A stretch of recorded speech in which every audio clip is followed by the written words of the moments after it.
लूका 10:19 में यीशु अपने चेलों से यूं कहता है, देखो मैंने तुम्हें सांपों और बिच्छुओं को रौंदने का और शत्रु की सारी सामर्थ पर अधिकार दिया है। सुनिए, ये सचमुच एक अद्भुत वचन है। हाँ, यीशु स्वीकार करता है कि शत्रु के पास जरूर ताकत है, फिर भी वो अपने चेलों से कहता है कि उसने हमें शत्रु की तमाम ताकतों के ऊपर अधिकार दिया है। ये एक सामर्थ्य वचन है। दूसरे शब्दों में, हमें शत्रु से डरने की आवश्यकता नहीं, बल्कि शत्रु को हमसे भयभीत होना चाहिए। परमेश्वर ने हमें शत्रु की ताकत के ऊपर अधिकार दिया है। यद्यपि इस ताकत का इस्तेमाल करने के लिए हमें पूर्ण रूप से परमेश्वर के अधीन होना होगा। इसे अच्छी तरह समझने के लिए हमें सोचना होगा ये कैसे कार्य करता है। सुनिए, कायदे और कानून संसद में बनते हैं। संसद जो कायदे कानून लागू करती है, जरूरी नहीं हर जगह उनका अमल होता हो। देखिए, 2000 साल पहले यीशु ने क्रूज के ऊपर विजय प्राप्त की। उसने शैतान को पराजित किया। शैतान हारा हुआ है। तो यीशु ने कहा, स्वर्ग और पृथ्वी का सारा अधिकार मुझे दिया गया है। इसके बाद वो अपने चेलों से कहता है, इसलिए अब जाओ। यानी वो चाहता है हम उसी अधिकार के साथ आगे जाएं जो उसने शैतान को पराजित करके लिया है। यद्यपि ये सत्य है कि शैतान क्रूज पर पराजित किया गया था, पर इसका अर्थ ये नहीं कि क्रूज की विजय सब जगह जाहिर है।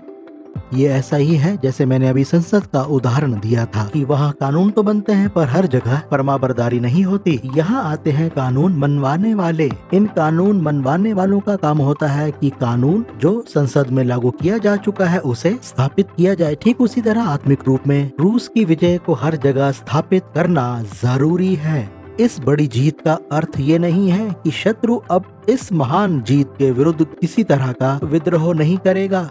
यहीं पर विनती और प्रार्थना का महत्व समझा जा सकता है, क्योंकि हमारे समाज में कई ऐसे क्षेत्र हैं जहां पर अंधकार पनप रहा है, राज्य कर रहा है। वहां हर तरह के बंधन हैं और वहां कई ऐसे कार्य होते हैं जिन्हें हम बैरी के कार्य कहते हैं। हालांकि हमें जीत मिल चुकी है जैसा यीशु ने कहा, और उसने हमें अपना अधिकार भी दिया। पर अब हमें क्या करना है? हमें क्रूस की इस महान विजय को स्थापित करने वाला बनना है। हमें क्रूस की इस विजय को समाज के हर क्षेत्र में परिपूर्ण रूप से लागू करना है, क्योंकि अगर हम ऐसा नहीं करेंगे तो अंधकार अपना प्रभाव बनाए रखेगा जब तक कि कोई उठ खड़ा ना हो और कहे मेरी निगरानी में ऐसा नहीं होगा, ये अंधकार मेरे परिवार में नहीं आ सकता। मैं अपने जीवन में इस अंधकार को नकारता हूँ। फिर परमेश्वर के वचन से दावा करें और जो अधिकार हमें दिया गया है उसका जोरदार प्रयोग करें। इसके बाद ही हम अपने आसपास तब्दीली को महसूस करेंगे। याकूब 4:7 में बाइबल कहती है, इसलिए परमेश्वर के अधीन हो जाओ और शैतान का सामना करो या बैरी का सामना करो तो वो तुम्हारे सामने से भाग निकलेगा। सुनिए, ऐसा नहीं लिखा कि आप परमेश्वर के अधीन हो जाओ और फिर परमेश्वर से दुआ करो कि वो आपके सामने से शैतान को भगाए। तो उन्हें कौन रोकेगा? मैं रोकूंगा, आप रोकोगे, हम रोकेंगे। कई बार प्रार्थना में हम परमेश्वर को वो करने को कहते हैं जो उसने हमें पहले ही करने को कहा है। हम कई बार परमेश्वर को कहते हैं शत्रु का सामना कर, और प्रभु को कहते हैं प्रभु अंधकार दूर कर, जबकि वो कहता है मेरे अधीन हो जाओ और अंधकार का सामना करो। तुम मेरे अधीन हो जाओ और शैतान का सामना करो। वो हम हैं जिन्हें सामना करना है। हालांकि इस शत्रु का सामना करने से पहले हमें परमेश्वर के अधिकार के अधीन होना होगा। आप अपने साथ सोने वाले शत्रु के ऊपर अधिकार नहीं पा सकते। जब भी हम पूरी संपूर्णता के साथ परमेश्वर के अधीन नहीं होते तो हम प्रभावी ढंग से शत्रु का सामना नहीं कर सकते। जितना अधिक हम परमेश्वर के अधीन होंगे उतना ही अधिक बैरी हमसे भयभीत होगा। आपका ये समझना जरूरी है कि आप एक आत्मिक युद्ध कर रहे हैं और प्रार्थना एक युद्ध है। बेपरवाह की गई प्रार्थनाएं दुर्घटनाग्रस्त होती हैं। यही समय है कि हम प्रार्थना के प्रति गंभीर हो जाएं, क्योंकि हमारे शत्रु के पास वो तमाम हथियार हैं जैसे अंधकार, ध्यान भटकाना, पाप करवाना और अत्याचार करना, और ऐसी और बहुत सी बातें उसके पास हैं जिस कारण हम उसके विरुद्ध अपने अधिकार का इस्तेमाल नहीं कर पाते। ज्योति अंधकार के बिल्कुल विपरीत है और सफेद काले के विपरीत, परंतु परमेश्वर के विपरीत कुछ भी नहीं है। हम कई बार सोच लेते हैं कि शत्रु या शैतान शायद परमेश्वर का मुखालिफ है, जबकि ऐसा बिल्कुल नहीं है। शैतान एक निर्मित प्राणी है, जबकि परमेश्वर नहीं। अगर शैतान के कोई विपरीत होता तो शायद कोई ऊंचे ओहदे का स्वर्गदूत होता। शैतान परमेश्वर की मुखालफत नहीं कर सकता। उसने कोशिश की कि परमेश्वर के विरुद्ध खड़ा हो, पर उसे जोरदार लात पड़ी।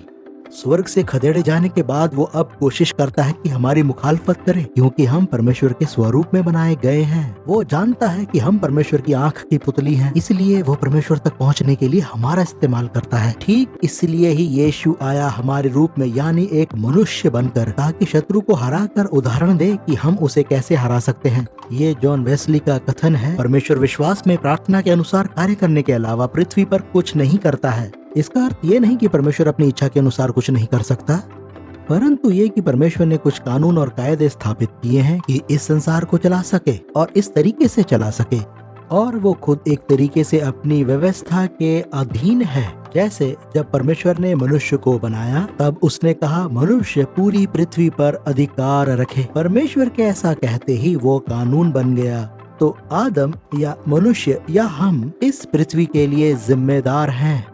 परमेश्वर के नजरिए के अनुसार उसने पृथ्वी को हमें दे दिया कि इस पर अधिकार रखें, राज्य करें और इसके प्रबंधक बने। हाँ, बेशक आदम और हवा इसमें नाकामयाब रहे और शत्रु के द्वारा पाप इस संसार में आ गया और वो शत्रु के अधीन हो गए। फिर यीशु आया कि शत्रु को हराकर उस अधिकार को वापस प्राप्त करे और उसे हमें दे। दरअसल क्या हुआ था? क्यों परमेश्वर ने मनुष्य का रूप धारण करके दखल दिया, ताकि वो पृथ्वी पर एक ऐसा मनुष्य पा सके जो उसके अनुसार अधिकार का इस्तेमाल करे। फिर उस अधिकार को हमें दे ताकि हम इस पृथ्वी के उचित प्रबंधक हूँ। परमेश्वर ने जब तक उसके अनुसार उसके अधिकारों को इस्तेमाल करने वाला मनुष्य नहीं मिला, इस पृथ्वी पर दखल नहीं दिया, क्योंकि परमेश्वर का मनुष्य के रूप में आना प्रार्थना की एक अद्भुत तस्वीर है। हमें विश्वासी होने के नाते जो अधिकार और सामर्थ्य दिया गया है, उसे अच्छी तरह समझना चाहिए। मसीह की देह के सबसे छोटे सदस्य के पास भी शत्रु की सारी ताकत के ऊपर अधिकार है। तो अब समय है कि हम भयभीत ना हों, और अब समय है कि हम और अधिक चुपचाप या खामोश ना रहें। समय आ चुका है कि हम आवाज उठाएं, दुआ करें और अपने अधिकार का इस्तेमाल करें हमारे चारों ओर की अंधकार की सारी शक्तियों और ताकतों पर। याद रखें, हम ऐसा तब तक नहीं कर सकते जब तक कि हम संपूर्ण रूप से परमेश्वर के अधिकार के अधीन ना हो जाएं। यीशु ने हमें यही प्रार्थना सिखाई, तेरा राज्य आए, तेरी इच्छा जैसे स्वर्ग में पूरी होती है, पृथ्वी पर भी पूरी हो। उसने ऐसा इसीलिए सिखाया क्योंकि ये संभव है। आप क्या सोचते हैं कि परमेश्वर का राज्य कैसे हमारे समाज में आ सकता है? आप कैसे सोचते हैं कि परमेश्वर का राज्य और उसकी इच्छा हमारे परिवारों, हमारे लोगों के बीच आ जाए? ऐसा तब तक नहीं हो सकता जब तक हम अपना अधिकार अपने हाथों में ना लें और उसकी इच्छा के अनुसार प्रार्थना ना करें।